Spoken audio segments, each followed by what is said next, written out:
and I want to know what it takes to be happy, we have to understand what is our current blueprint of how our life's supposed to be. Now, what do I mean by blueprint? Well, we have a story in our head of how life's supposed to be. Some people's story is you work hard in school, you become really great, you're a nice person, you're a good person, and then you grow up and you take care of yourself and you find the ideal man and you fall in love and you have a white picket fence and you have 3 perfect children and you live happily ever after. Somebody else's story, the old story was you work really hard in school, you excel in college, you go to work for a big corporation and you move up through the ranks until you're the president or chairman of the company and you become successful and respected throughout life. These are some old stories. Obviously, the stories that we hear today of what people's lives are supposed to be like are completely diverse. We no longer have these little archetypes, but one archetype still seems to remain. And that archetype is, in order for you to really feel like you're enough, many people believe they have to achieve an enormous amount.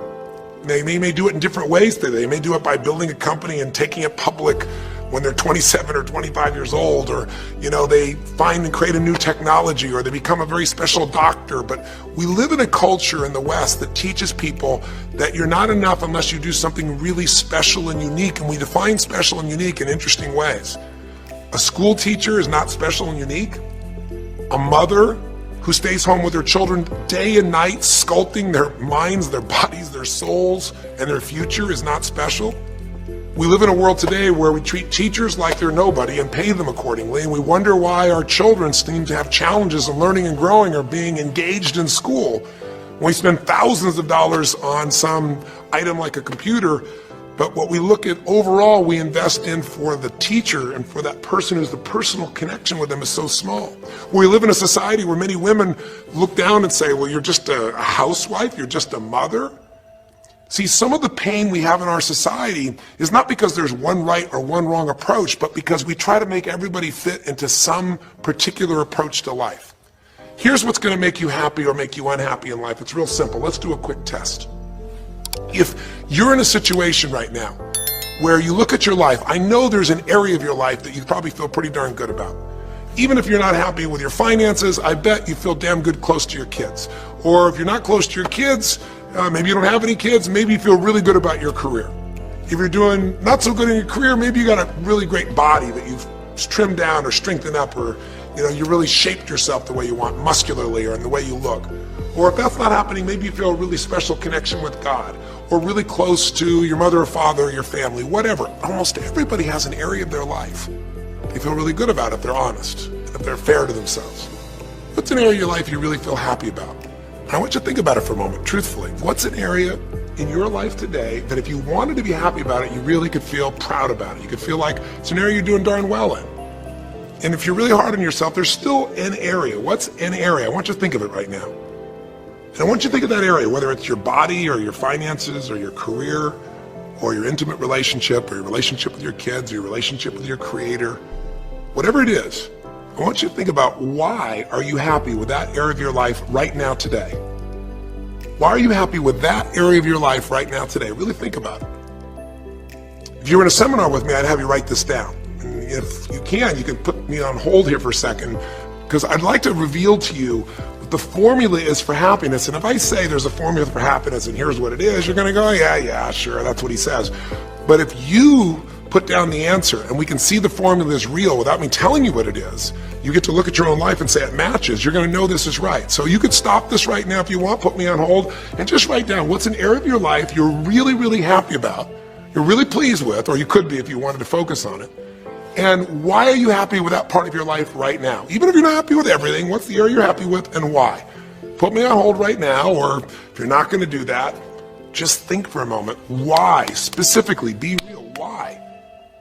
Now, when I ask this, if you turn me back on now, if I ask this of an audience, I'll have people write this down for a few minutes, and I'll call on people, and I'll say, share with the person next to you first. What are you happy about, and why are you happy in that area? And be specific. And after they share, I'll have people stand up, I'll call on a variety of people, and I say, ma'am, tell me, what are you happy about? And she'll say, well, honestly, I'm really happy with my body. She goes, I never thought I'd say that, but I used to be so unhappy with it, and I did some things, I pushed myself through, and now I exercise regularly, and I'm not perfect, but I feel fit, I feel strong, I feel energetic, and that's really, it just feels good to me. Now, I say to everybody, I'm now going to show you what the formula for happiness is. And it's real simple. I want to reveal it to you so you don't ever forget it. Whenever you're happy with an area of your life, it's because right now, your current life experience, I call it your LC, your life conditions, the conditions of your life conditions in that area match or equal to your blueprint, your story, your belief about how life should be in that area. So this woman says to me, I'm really happy with my body because it's not perfect. Her blueprint is I don't need to be perfect, but it's so much better than it was. I'm fit and I'm strong and I have this energy. Her mental blueprint says I should be fit, strong, and have energy. I don't need to be perfect, but I should be that way. Well, when my life, my body matches how I think it should be, I feel good about my life. I'll ask somebody else. I'll say, tell me an area you're happy with. Someone else will say, well, I'm really happy with my career. And why? Well, I'm doing better than I even thought I would be. I mean, I'm ahead of the schedule of where I hoped I'd be at this stage. I'm working at this level in this company, and I have these skills and this ability, and it's even better than I thought. Well, once again, listen, this person's happy with this area of their life because their current life conditions in the area called their career are even better than they expected they would be, better than their blueprint, better than their belief of how it should be. If it's really better, you tend to be over the moon. Well, one woman would say, I gotta tell you, I said, I'm the happiest I've ever been in my whole life. How come? She goes, because I have this man in my life and I'm in love with him and he loves me and I can be myself with him. And we have this incredible intimacy and this passion and we want to be with each other all the time. And I never get bored with him. Well, what's her blueprint? You want to be with somebody that you can have total intimacy with, somebody who you love and loves you. Those are part of her rules, her beliefs of how it should be. She said, it needs to be, I never want to be with anybody else. I want to be with them every moment. Her blueprint about how life should be and the way she lives, her relationship's even better than she hoped. When it's better than you hope, you're going to be totally excited. So think about this then. What's an area you're not happy with? Let's see if we can find the formula for unhappiness. If the formula for happiness is to be able to meet your expectations or exceed them, that really makes you excited, but to be happy, at least meet it. Doesn't have to be perfect, but if you generally are meeting what you expect you want from your life in that area, you feel good. Life conditions match blueprint, feel good. So what makes you feel bad? What creates pain, stress, frustration? Real easy way to figure it out. Answer this question. What's an area of your life you're not happy with?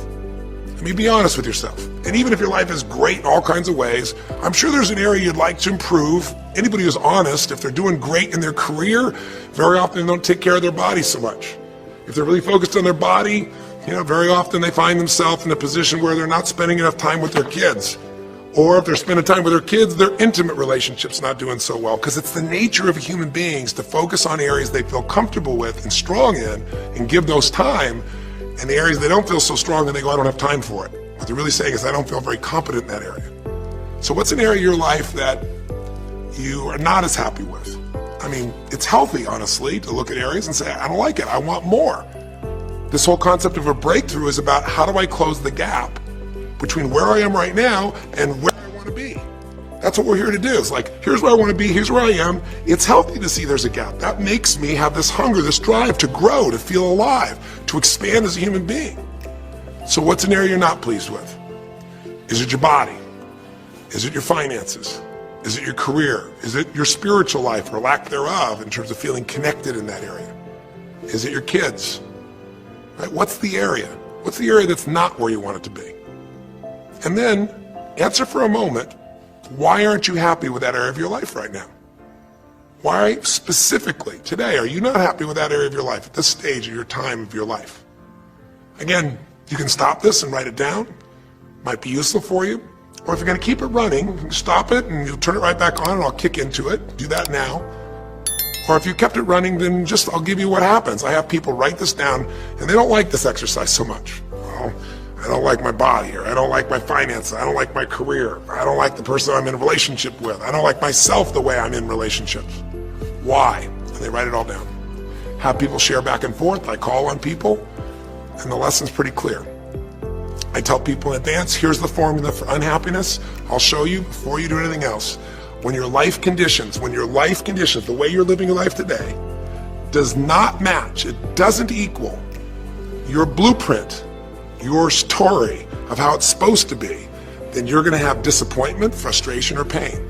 If your life is way different than the way you think it's supposed to be, you can have enormous pain. If it's a little different, you might feel stressed. Make sense? So people stand up and they say, tell me, what's the area you're not happy with? And the person says, well, I'm really not happy with my finances. And I go, why? And they say, because I'm doing worse now than I was 5 years ago. I made mistakes in the market, and at this stage of my life, I should have this much money, and I don't have it, and I don't know how to change it, and it's making me crazy. And why are they crazy? You say, well, because they don't have their economic needs met. No, you can not have your economic needs met, and you can still be okay, but when you have an idea, this is what my need is, and I did the wrong thing, my life doesn't match how I'm supposed to be, that's when people get a little crazy. See, think about it. If you grew up taking care of folding your own clothes, making your own meals, going to the store, doing the grocery shopping, cleaning the bedroom, cleaning the house, vacuuming, taking out the trash, and you did that your whole life, then if you have to do that later on, you don't feel like you have economic pain because you don't have a maid. But if you grew up in an environment where everything was done for you, you never have to work, and now suddenly you have to work incredibly hard to just pay enough money to pay your bills, and all of a sudden food is building up and the house is dirty and your clothes aren't folded and nothing matches, you might find yourself really angry and frustrated because you have a different story about how life's supposed to be than how it is. Someone else will say, well, I'll tell you why, because I'm in a situation now where, I'm 30 pounds heavier than I should be. Should be is the key word. There are people in all cultures who love being big. There are people that will walk around and someone else might think they're massively overweight, but they're going, I own this, honey, and they really, truly, they match their blueprint. Big is beautiful, because their idea is big is beautiful. I'm big, that's beautiful, matches my blueprint. Rock and roll, I'm happy as can be. Somebody else can look like a twig and be stressed out saying, I hate my body, because their blueprint says I should be the skinniest thing on earth, and I'm not skinny enough. Am I making sense? When your life conditions don't match your blueprint, you're going to have pain. But here's when you suffer.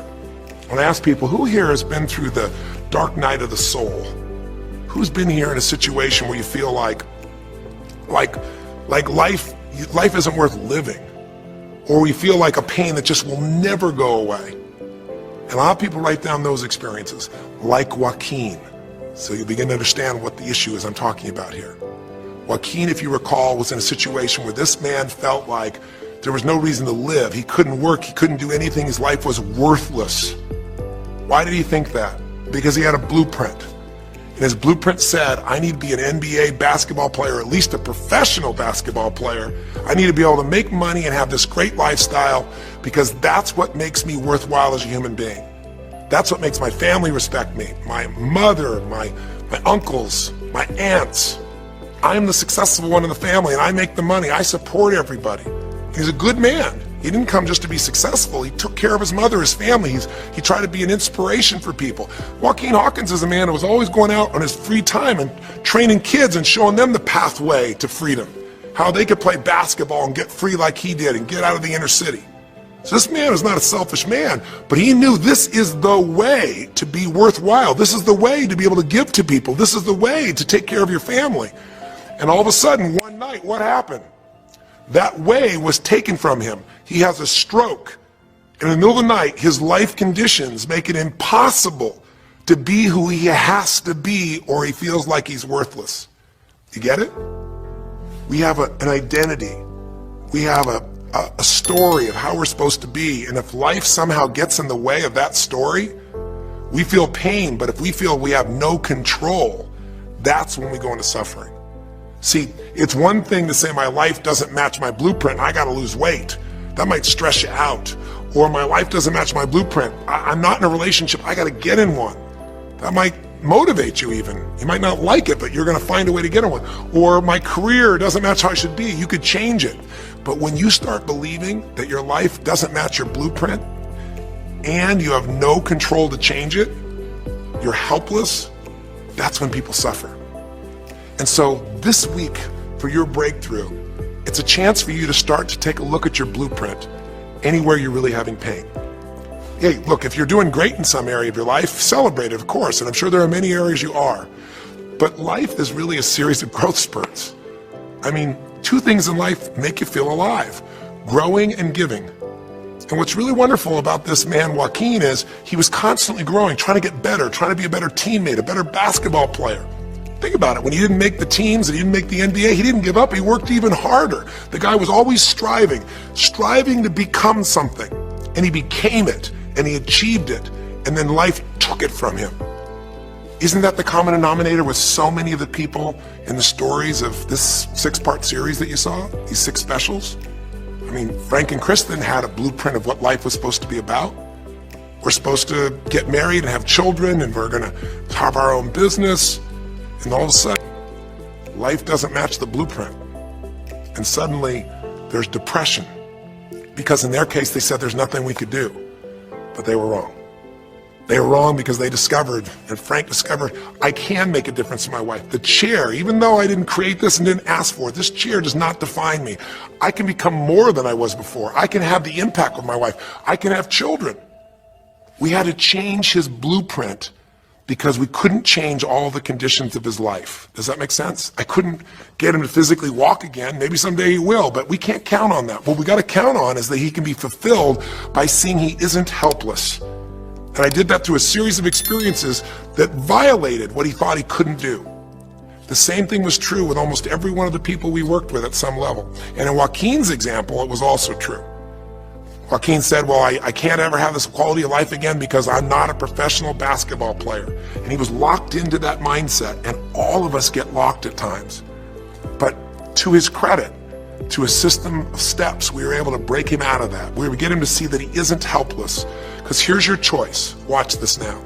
If you're suffering, if you're in pain, your life doesn't match how you think it should be, and you think you're helpless to change it, now you have only 3 choices. Choice 1, blame something. And that's what Joaquin did, if you recall. He blamed his coach, he blamed what happened to him, and of course these things were outside his control. But he blamed his coach, and a big part of the healing, if you watch this session, was bringing his coach in and getting him to see, hey, you know what, all that anger, all that resentment inside of you, Joaquin, A, it's not based on the truth, and B, like Nelson Mandela said, having resentment in your soul is like drinking poison and hoping that your enemy will die. It doesn't work that way. And when Joaquin was able to break out, his breakthrough was a change in perception, to realize this coach wasn't stopping me. I just felt like I lost everything, and so I don't know how to change it, so I'm looking for something to be mad about, someone to blame, so I don't have to blame myself, or I don't have to feel so helpless. Because when you're angry, you don't feel so helpless. You feel strong for the moment, even though it's a fake strength. When he was able to make that breakthrough, he could stop blaming. Because these are your 3 choices. When life doesn't match how you think it should be, blame something. An event, someone else, or yourself.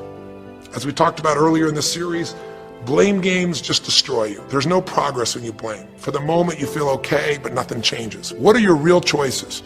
You only have 2 choices in life. If life doesn't match your blueprint, you either have to change your life. That is, you got to say, you know what, my body isn't there, I'm going to go work out. My relationship isn't there, I'm going to change it.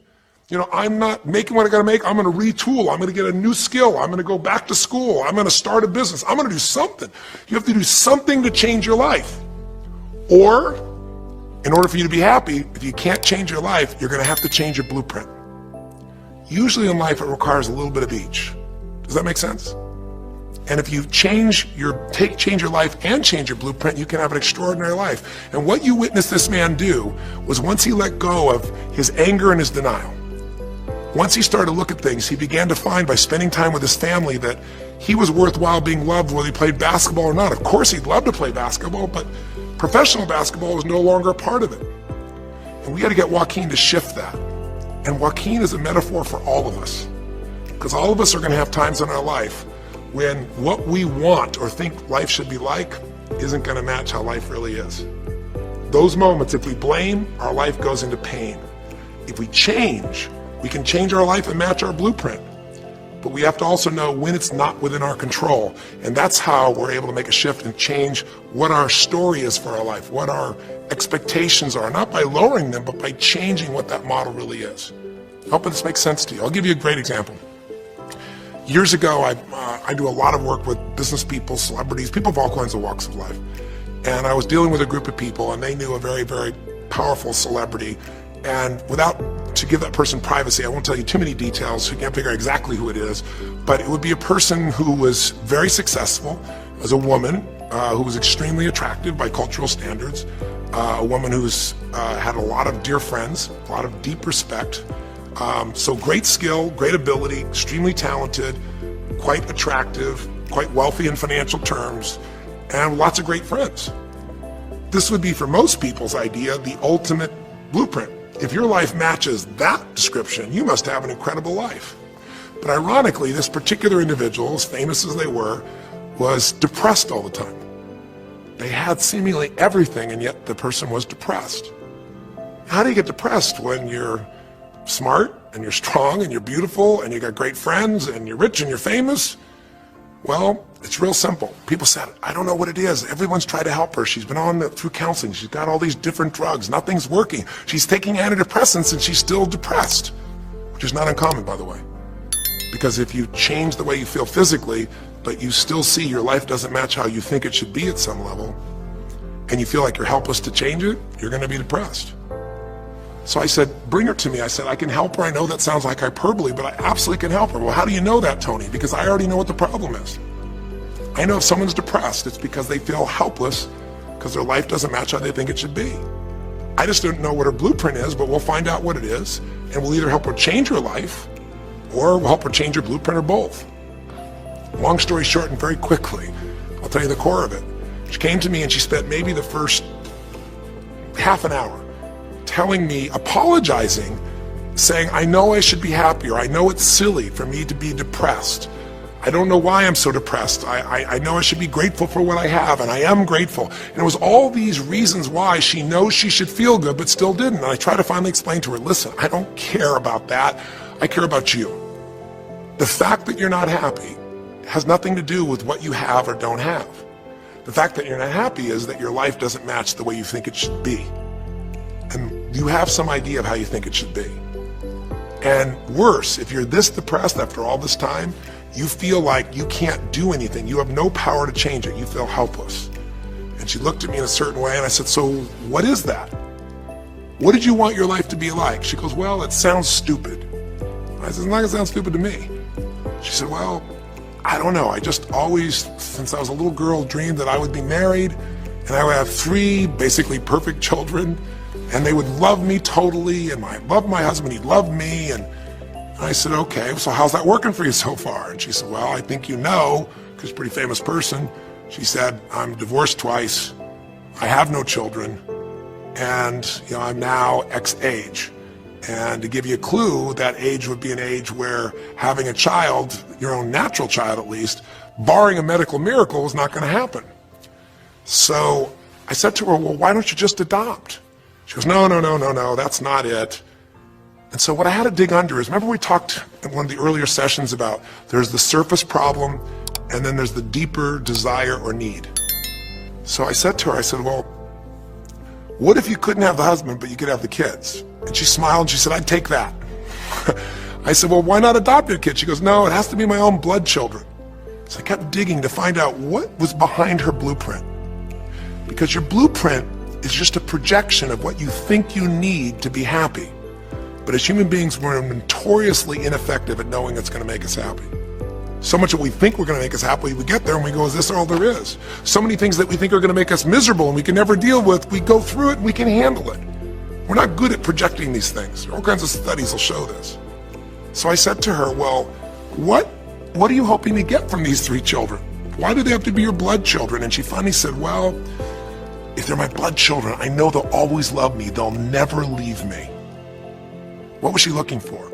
Unconditional love. She had this big blueprint that said, White House, picket fence, 3 children, perfect husband, all these different things. But what was behind that was a need to feel like she could have love that would be certain and wouldn't go away. So I can help her meet that need. So I said to her, I said, well, maybe one reason you don't have a husband is because every time you look at one, you're trying to figure out if he's going to get you those 3 kids in time and how that's going to happen. And maybe he feels a little stressed when you're looking at him this way because he can feel what's going on behind your bed, even if he doesn't know what the words are. And she started to laugh. She goes, I guess I've probably been that way a good portion of my life.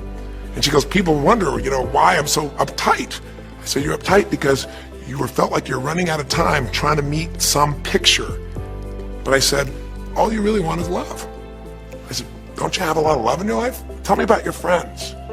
And gradually, I got her to start seeing this love that she was trying to get was already here. It didn't match the picture. Maybe we could paint a new picture of what life could really be like and make sure that picture met her deepest needs.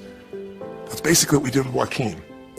Joaquin wanted to be a professional basketball player because he loved basketball, yes, but also because he wanted to be that man who was a leader. He wanted to be the man who was the good man. He wanted to be the one who brought energy to people. He wanted to be the man people would look up to. He wanted to be the man who could take care of his family in style, all of his family, not just his daughters and his wife, but other people as well.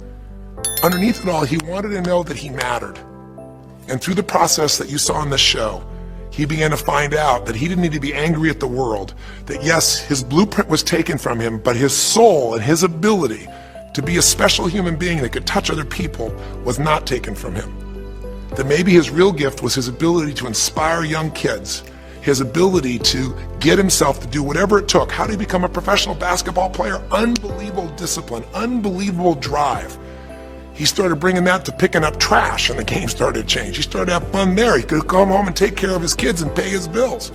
That doesn't solve everything, but it gives him a way to suddenly regain himself. When he sat around with all of his family, and you saw part of those scenes, and if you watch little areas of browsing this week, you'll see some more scenes from his family where you see him begin to realize they love me whether I'm rich or poor. They love me whether I'm a professional basketball player or not. They love me. That's what he was really after. And when he got that, it allowed him to let go and say, I can do other things. That doesn't mean he won't have challenges. We're all going to have challenges in our life. It doesn't mean that at times he won't wish he's doing more. But he's no longer stuck. He's broken through because he now knows I have control. I can change my life or I can change my blueprint. And when I do, I can fulfill it. I can start to feel that aliveness. Now here's the trap. What do you think happens once you fulfill your blueprint regularly? Once you figure out how to do what you always dreamed of? You always dreamed to live a certain way, and now you're living that way every day. Well, the human nervous system, the human spirit needs to grow. So pretty soon you'll get bored with that and you'll come up with a new blueprint. That's part of life that's exciting. See, if you and I from this day forward are going to be happy, just remember what we've said. It takes two things: grow and give. A meaningful life comes from growing, that sense of progress, and it comes from having life not just be about me, but about we, doing something that makes me feel connected to other people besides myself. That growth, that sense of contribution fills a deep spiritual need that we all have.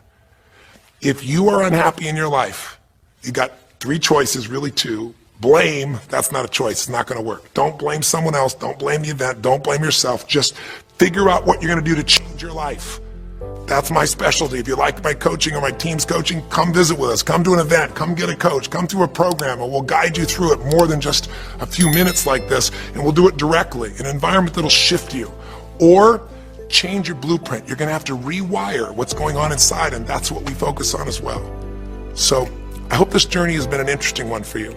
I hope it's opened up your eyes to what it takes to go from where you are to where you want to be. It takes changing your emotional pattern. It takes bringing presence to your life. It takes realizing you have no problems compared to somebody else and putting your life in perspective. It takes the ability to deal with those extreme stresses that happen in your life by questioning your limiting beliefs. And again, we'd love to coach you and show you how to change those in a permanent way where it happens automatically, just like lifting weights so often until the muscle's always there and you find yourself able to follow through. It takes for you to be able to figure out how to deal with crisis and how to turn it around. It takes facing your fear. It takes pushing yourself through what used to stop you. It takes putting yourself in a position where you connect to what's more important than just yourself, what you value than just yourself. And it takes, I think in this case also, the ability to realize that no matter what happens to you, you're more than that moment. You're more than the story you think you're supposed to be. And that even when you're not matching what you think you need to be, maybe there's a reason for that. Maybe you're having to find a different part of yourself that's going to fulfill you at a much deeper level. Sometimes failing to get your goal gives you your destiny. I can't tell you how many people I've known over the years who had an idea of what they thought their life was supposed to be like, and they didn't achieve it, and they felt miserable and upset and frustrated, and one day an opening happened and they went, oh my God, thank God that didn't happen. I think it's Garth Brooks had a great song, And it's a song about when he was in high school and he was in love with this girl, infatuated with her. And she didn't even know that he existed. And he prayed to God every day that she would notice him, that she would fall in love with him. And then sure enough, she never did. He was so disappointed.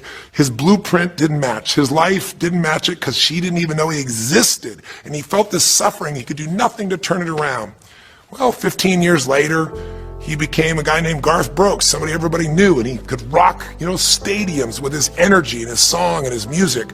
And he goes back to be at his high school reunion. I think it was his 15-year reunion, if I remember correctly. I don't remember the exact year, but all I remember is he said he saw that woman that he was so obsessed by. He was looking forward to seeing her. And now he was Garth Brooks, and he met her. And after he met her and spent some time with her, he wrote a song called Thank God for Unanswered Prayers. Sometimes not getting your blueprint's the best thing that ever happened, because the disappointment drives you to find something more important inside of you. Or not getting it makes you look for another aspect of your life, a spiritual aspect, a family aspect, a physical aspect. If you can just trust that life doesn't happen to you, it happens for you, then you can find in any situation a benefit that can take your life to the next level. I don't care if you're Frank and Kristen. I don't care if you're, Mandy and Scott. I don't care if you're Joaquin and Kim. Every one of us in our life is going to face situations where it feels like we have total trauma, something that's been taken from us. The real question is, what are you going to do with it? Some people just live in their story of what they don't have, and they have the right to do that. If Frank and Kristen lived in pain and felt bad, we'd all say they have the right to do it. It's the difference between what you have the right to do and what you deserve to give yourself and others. We have the ability to transcend whatever happens to us. There's something called post-traumatic growth. Very few people know about it. Two people go through the same stress, one's destroyed, the other grows. What's the difference? The people that grow will not give up. They don't have any excuses. They find the way to break through whatever it takes.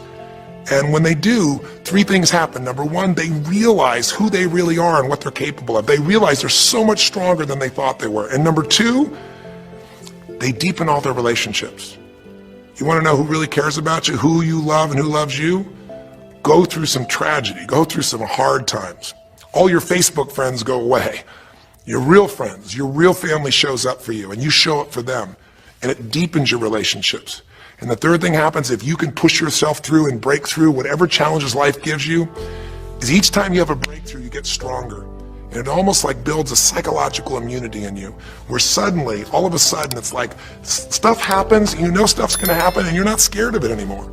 Because after you've been through a stroke, after you've been through, losing the use of some of your body, your senses, after you lose a family member, and you break through to that, you get to the other side, it's like, give me your best shot, life.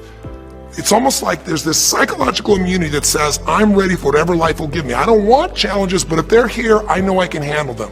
That strength of spirit is what creates a sense of freedom and joy in life. And that strength of spirit basically comes from living a life where you are constantly and never-ending flinging away to improve yourself and to help others. That's my mission. And if we can serve you again in the future, I hope you'll check us out. There's 3 ways you can continue to participate with us. You can come to an event. Come have an experience with us live at a weekend at our Unleash the Power Within or our Date with Destinies. I think you'll find it's very different than just sitting here talking to you quietly, sitting in front of your computer screen. It's a rock and roll environment. It's like going to the ballpark and having one person sitting there talking to you versus being in the ballpark or the rock and roll concert, with 50,000. There's an energy and a power that comes from it. Second is there's immersion. Here we talk for an hour, there's distractions and emails. There it's total focus, and we go for immersion where literally what we did here over 6 weeks, a few little conversations, all that happens over and over again multiple times a day, and you get that shift. So come to an event or call up and get a coach. We have people that you can work with and have a free coaching session and make sure it's really valuable for you.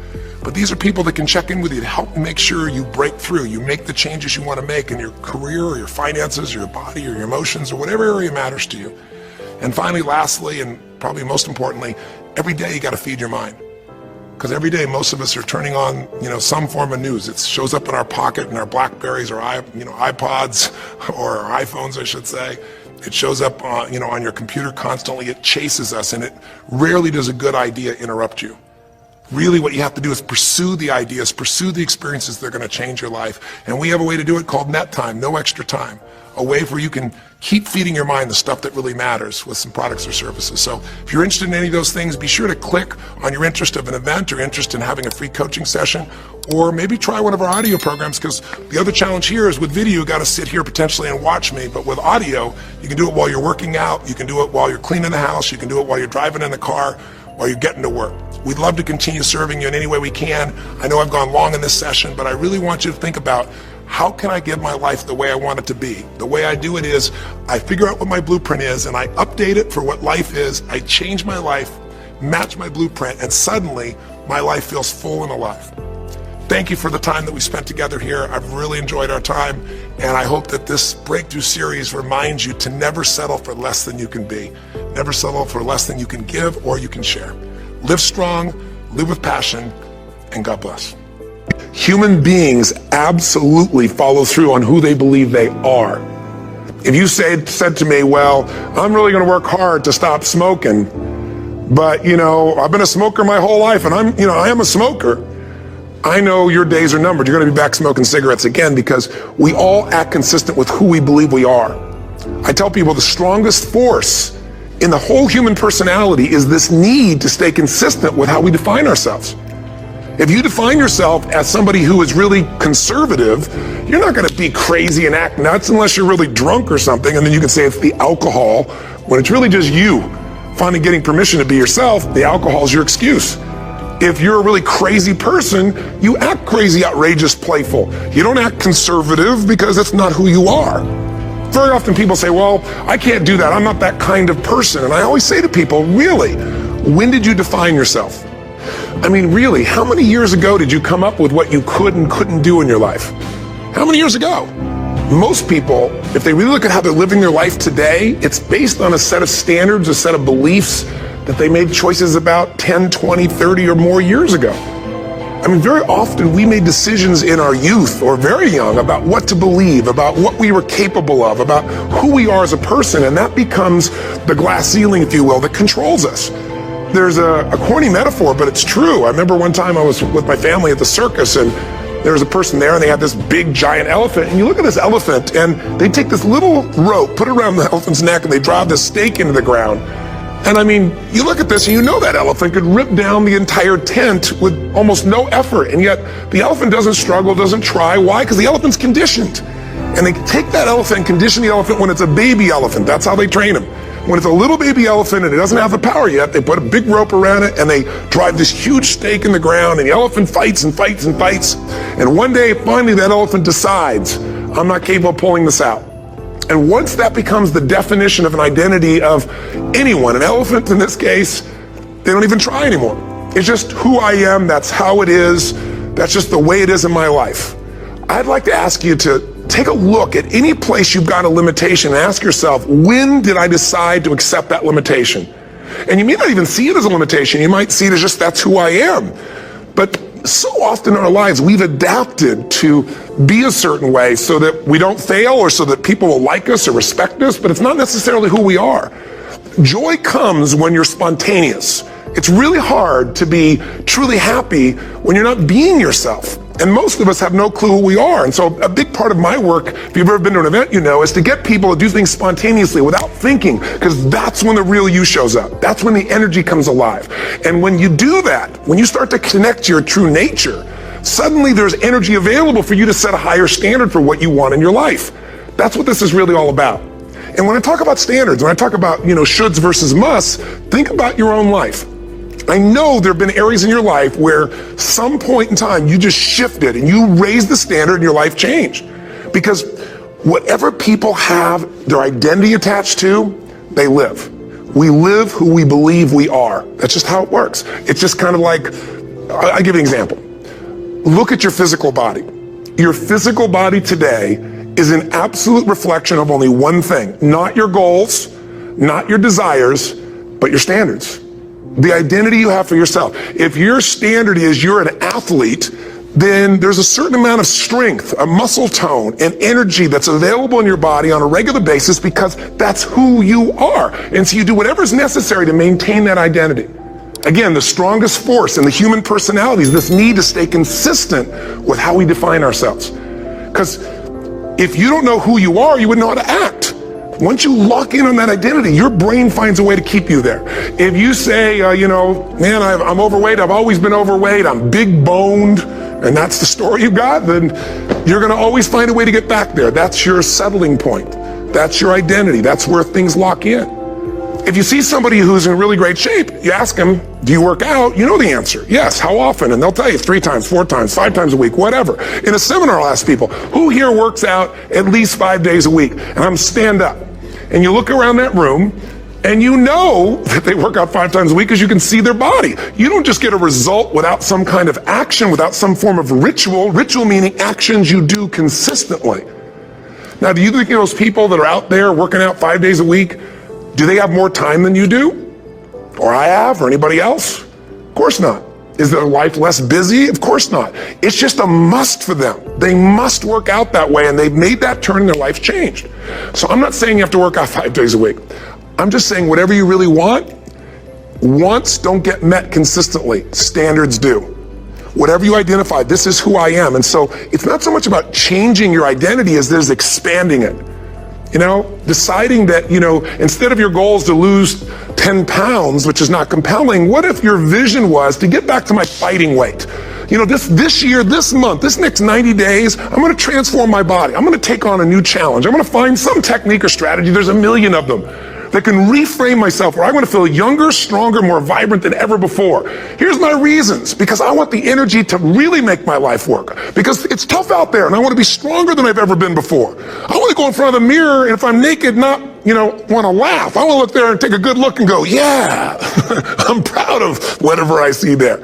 Whatever it takes, something's going to make you laugh, smile, something's going to tease yourself, but something's going to move you to another level. If you identify yourself in a new way and you own that every day, and that becomes the standard of how you live, you'll find the way to make that standard real. Money's the same way. Think about it. It doesn't matter what's happening, quote unquote, in the marketplace. People that make money find a way to make money no matter what, don't they? I mean, most people's standard is to pay their bills. So that's what most people find a way to do, even when economic times get tough. Most people, if that's their absolute standard, they find a way. Some people's standard is pay their bills most of the time. And so most of the time they do. Some people's standard is not just to pay their bills, but to take care of their family and maybe even some of their friends. And they find a way. In fact, some people may be in a family where they don't have enough money. They barely have money to pay their bills. They work their guts out. And then somebody, their mother, their father, somebody else, their sister gets ill, and there's not enough money to take care of it. Nobody else has money in the family. They don't either, but they find a way to get that money to take care of their mother or father, don't they? And pay their bills. They never could do it before. Why? The situation made them raise their own standard. And not everybody does that. Somebody else in the family might have money and still not take care of their mother. It all comes down to the inner game, my friends. Changing your life is a change in the inner game. The outside world you can't control, but you have absolute control over this one if you learn the dynamics of what shapes you.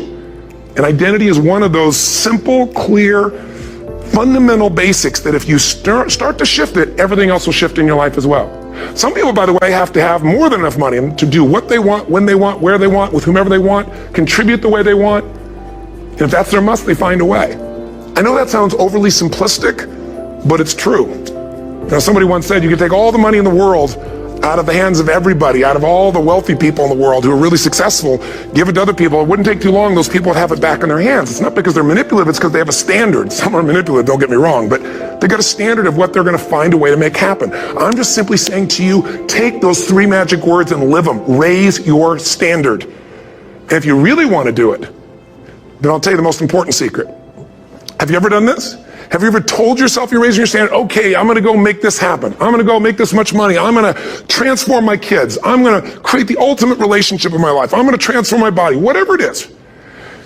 And then you don't have strong enough reasons and you don't use it. You don't follow through. It's because you didn't back up your standards with what makes those standards real, and that's rituals. Rituals are where the power is. Whenever we do our Robbins results coaching, and we say Robbins equals results, the way we get results with people, it's the same way if you listen to my Ultimate Edge program, or back in the old days, Personal Power, or if you went to one of my seminars. You know what I do is I take these huge challenges you got and we break them down into little bite-sized steps. Little things you do each day that after you do them, you get so much momentum that it's easy to succeed. You're not overwhelmed. You have these victory day after day after day on little things. If you went to Ultimate Edge, I'm sure you learned about the hour of power, or the 15 minutes to be able to be fulfilled, or 30 minutes to thrive, where you literally just condition your body and emotion with a couple little rituals. So it doesn't matter what's going on in your world. You feel that strength, and it's not fake. It's not some pump up. It's coming from inside you, and it works. Rituals define us. See, all the results in your life are coming from your rituals. They start with a standard and then have rituals that follow it up. Like, for example, if you are where you want to be physically, you have very different rituals than if you're not where you want to be physically. If you're overweight, you and I both know you got a different ritual than if you're physically fit. Completely different. You get up in the morning, what's the first thing you do if you're fit? Your shoes are there, you roll over. Doesn't matter how you feel, you put on your shoes, you lace them, you start walking, or whatever that ritual is. If you're overweight, you roll over and you have a very different ritual. You might roll over several times to turn the alarm clock off. You go in and get your mocha, smocha, whatever, special coffee. You stop by at Starbucks, whatever the case may be. You have your nice sugar muffin. It's supposed to be really nice for you. Whatever you do, it's a different ritual. If you have a great, passionate relationship, you have very different rituals in how you come home than if you have a lousy relationship. When you come home and the first thing you do is you're tweeting somebody, or you're emailing, or flipping on the news, or you don't even come home. What are the rituals? Whenever I study people that are successful, what I look for is what's the standard they hold themselves to, and then what are all those little rituals that add up? Because think about it. Success and failure are not giant events. They don't just show up. You don't just suddenly become successful or suddenly have this cataclysmic event that makes you fail. It may look that way, but failure comes from all the little things. It's failure to make the call. It's failure to check the books. It's failure to say, I'm sorry. It's failure to push yourself to do things physically that you don't want to do. And all those little failures day after day come together until one day some cataclysmic event happens and you blame that. That event happened because you missed all the little stuff. Do you agree with me? And success, by the way, is not some overnight event. It's all these little things. Success is having a vision. Success is making it compelling. Success is really seeing it, feeling it every day with strong enough reasons. Success is feeling the sense that I'm here to grow and I'm here to give something to the world more than just myself. Success is caring about other people. Success is calling and saying, I love you in the middle of the day for no damn reason. Or sending a note. That'll change your relationship. Have a ritual of something funny, playful, or a surprise you do. How many relationships are dead today because they have no surprise rituals anymore? You need to have some rituals, some cool things you do that nobody else does that gives you a better life than anybody else has. All the little stuff. That's where success comes from. In business, it comes from delivering more than anybody could imagine. All those little things add up. People go, wow, that's who I want to do business with. It's true in any area of your life. So if you look at somebody who's really successful and you think, wow, they're so amazing, they're such a genius, you got to dig underneath and you got to remember something. People are rewarded in public for what they've practiced for years in private. Myself and my business people say, how do you get up and speak and you have no notes and you go for 3 days and nights and the room is like, everybody's wired and it's incredible, it's like a rock concert. How do you do that? How do you have that confidence? Oh, and it's not confidence, it's experience now. But I did so much behind the scenes and I still do to make things right. How many people would know that since the time I was 17 years old, before I walk out on stage, still do to this day, wouldn't need to do it, but I still do it, I never walk out there without being in an absolute peak state of mind.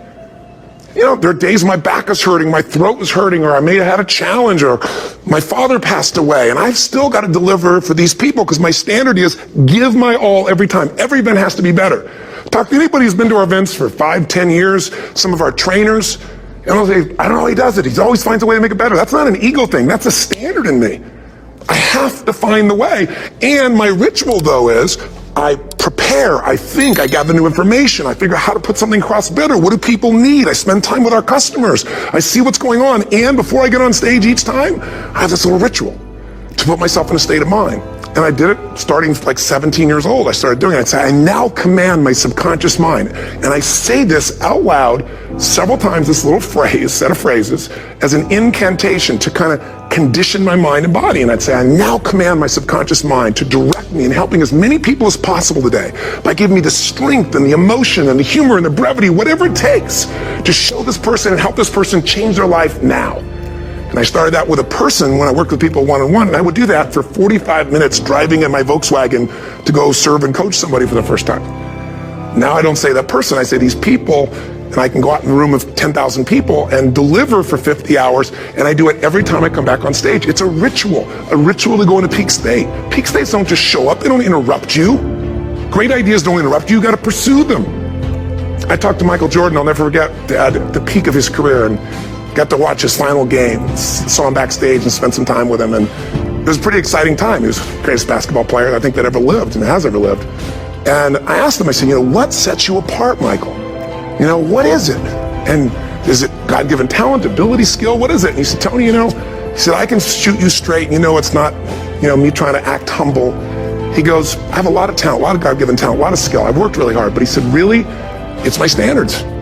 He said, every day I demand more from myself than anybody else could humanly expect. I'm not competing with somebody else. I'm competing with what I'm capable of. Magic formula. Because most of us lower our standards. Why?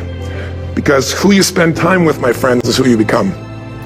One of the biggest reasons I started going to seminars when I was like 17 is I had nobody around me as a great role model. I could read about somebody, but being around people, being in that environment was very different. Finding a way to go to work with someone who lived that standard of life was very different. You get around people with low standards and you compete with it. You don't need to compete with it. It's like, okay. Remember Jerry Springer? I don't know if he's still in the air, but I remember he used to get people on the show, and I thought, where would he find these people? And why would people watch? I'll tell you why they watch. They watch these people and go, my life's still pretty darn good compared to that person. Look at them. You don't have to change your life. All you have to do is find somebody with a lower standard, and you'll feel good about yourself. But if you feel that good feeling, it's an illusion.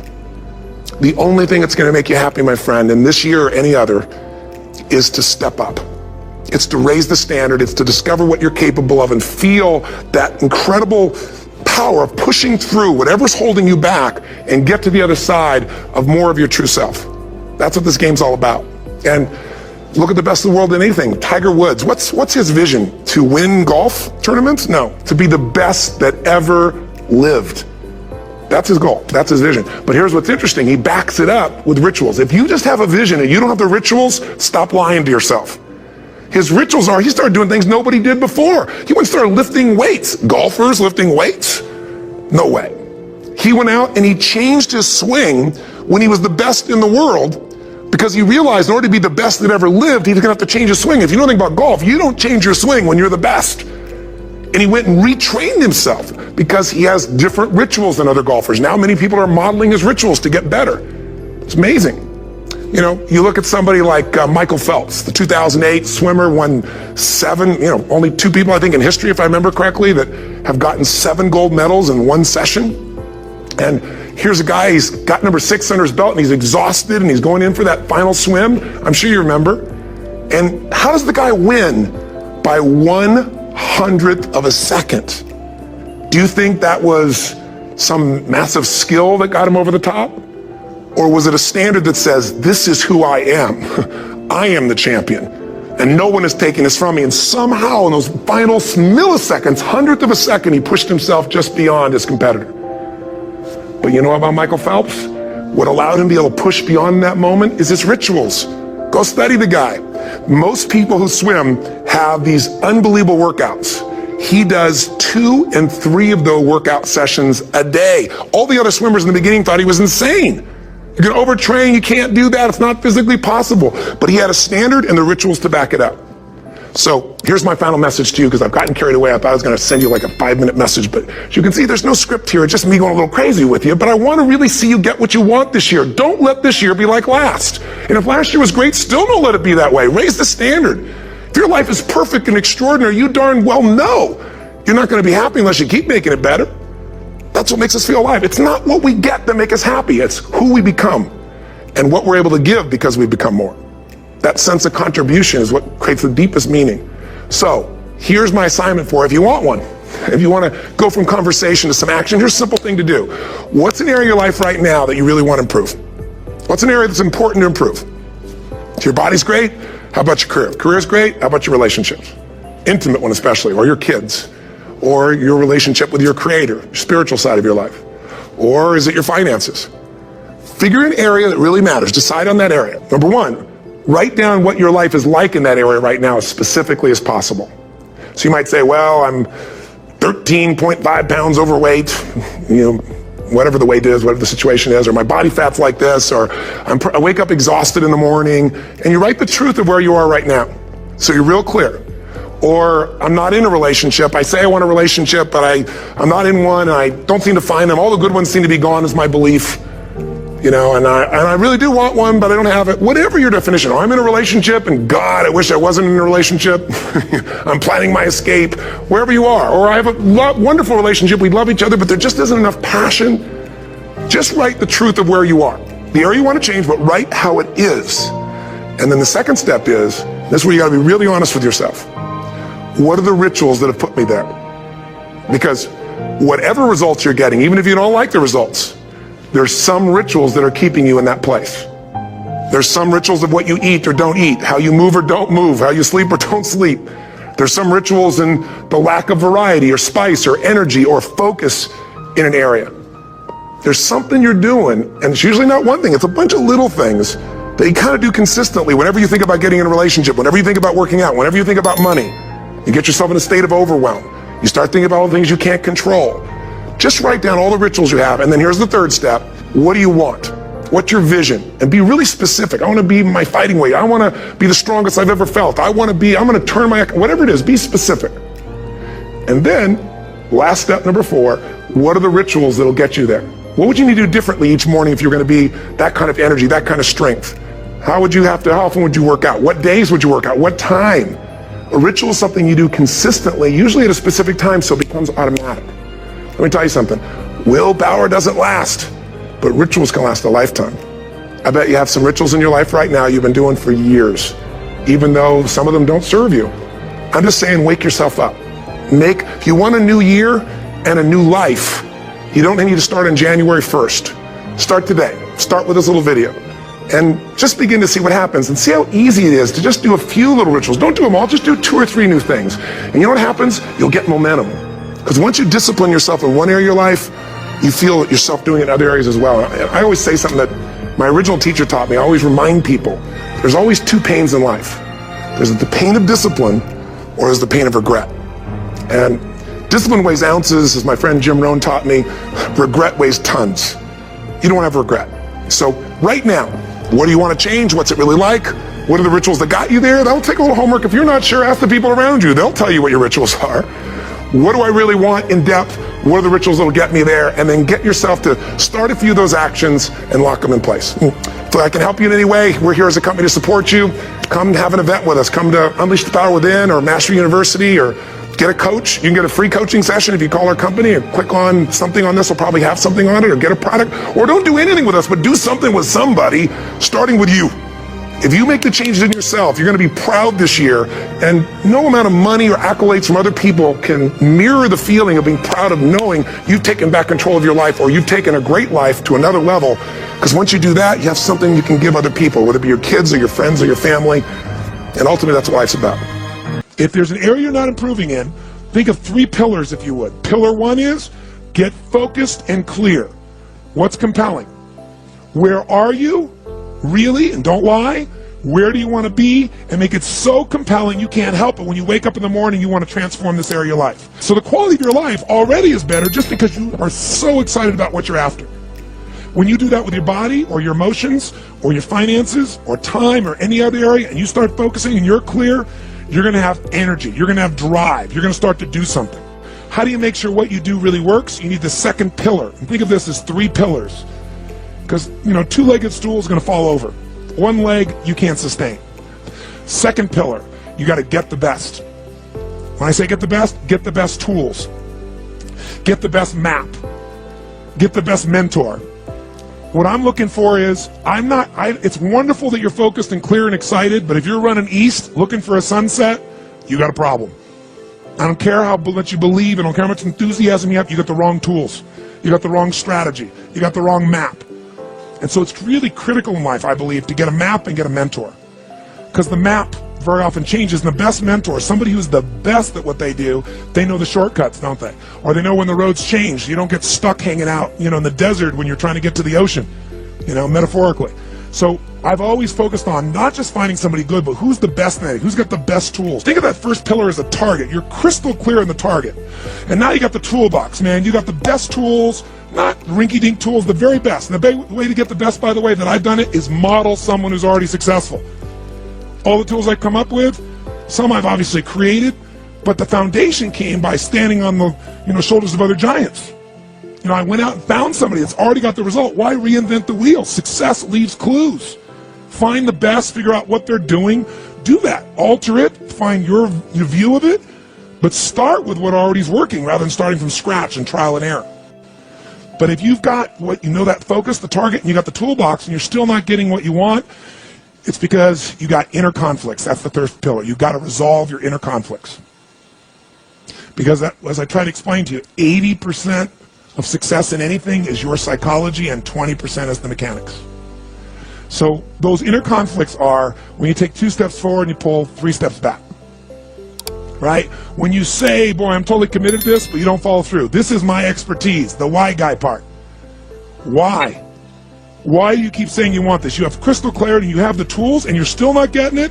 There's a conflict in you. You want to be totally successful, but you're afraid at some level that if you are totally successful, you will not be loved. You'll be rejected. You want to be in a position where you have total free time and you want to build a billion-dollar enterprise. These are conflicts. You really, truly know you got the tools and talents to make this happen, but a part of you doesn't think you deserve to succeed because of something you did at some point in your life or something you made up.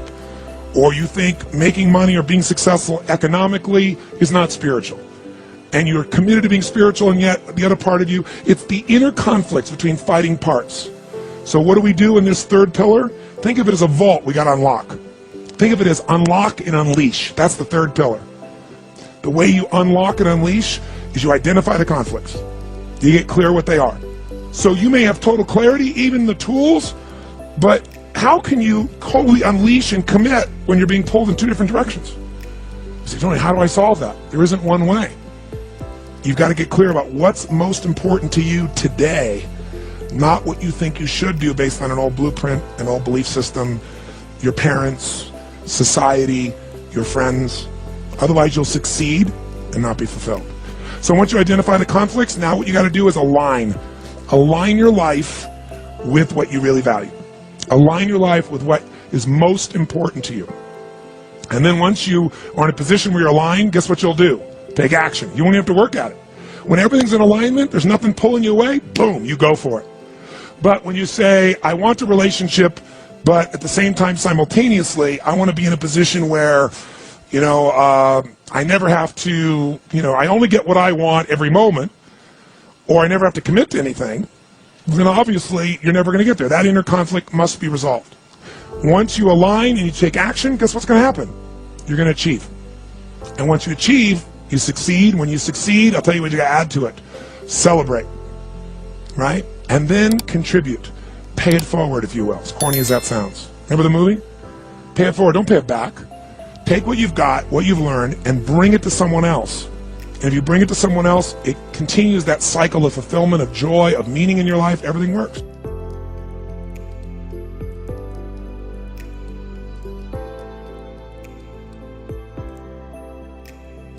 If you're going to change an area, you do 3 things. Number 1, you focus on it and you get clear and compelling vision for what you want. If your body's not where you want it to be, I tell you there's one simple reason. It's not your focus. No, I focus on it. I focus all the time on how fat I am. No. You see, if you focus on crashing into the pole, trying not to, the more you try not to, what you focus on, that's where the energy goes, that's where you go, right? We all know that.